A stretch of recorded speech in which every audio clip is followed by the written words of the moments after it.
A Ukrainian military official says Russia is preparing for the next stage of its offensive after Moscow ordered its forces to step up military operations. While most fighting is taking place in the east, Russian rockets and missiles are also pounding cities far from the front lines. Kyiv says the attacks have killed dozens of people in recent days. Destruction in the central Ukrainian city Dnipro, where a Russian missile has left a gaping hole in a residential street. Ukrainian officials say 3 people were killed and 15 wounded. Our windows were sealed with duct tape, but when the shockwave came, some shards of glass still hit me. I was lightly wounded on my left side. The street is home to the Yuzmash industrial plant.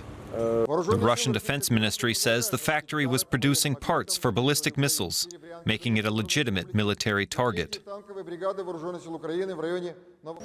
There was a strike just around the corner, next to Yuzmash. Then I saw a video.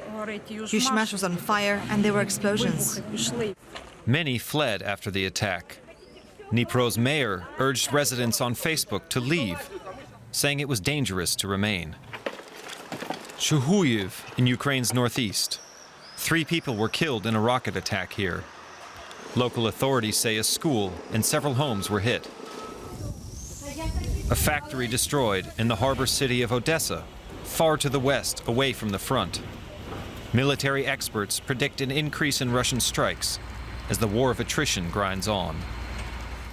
All right, well, let's go to DW's Nick Spicer, who is in the Ukrainian capital, Kyiv. Hi, Nick, good to see you.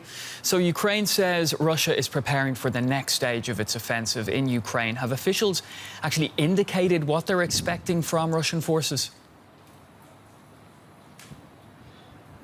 No, President Zelensky has acknowledged that even the Russians themselves have said the operational pause is over and they're going to resume offensive operations, but he said that we will endure, we will win, and we will rebuild our lives. But beyond that, no indication as to what the Ukrainians are expecting, but it's not hard to imagine what will occur. It's already happening.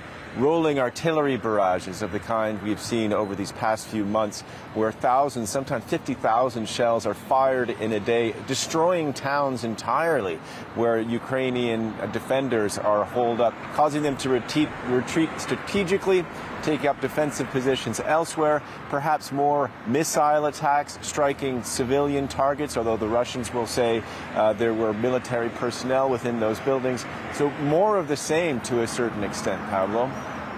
Now, how well positioned is Ukraine to defend itself and hold off the Russian advance, Nick?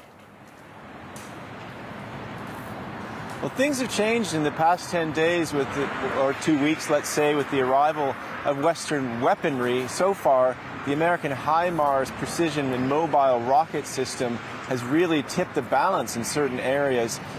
They're shoot and scoot vehicles. They can fire 6 rockets with an accuracy of 1 to 3 meters. And what the Ukrainians are using them for is to take out giant ammunition depots, to stop those artillery barrages that have been destroying the country, basically.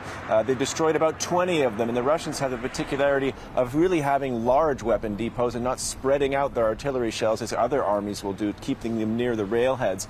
And so considerable success on the Ukrainian side, and stuff we don't even hear about. There's an underground, for instance, in Kherson, in that city which is occupied by the Russians, but where the people are unhappy about the occupation. Russian soldiers will wake up and see handbills posted on the building saying, "Sleep tight, the HIMARS are arriving." Thanks, Nick, for that update. DW's Nick Spicer in Kyiv.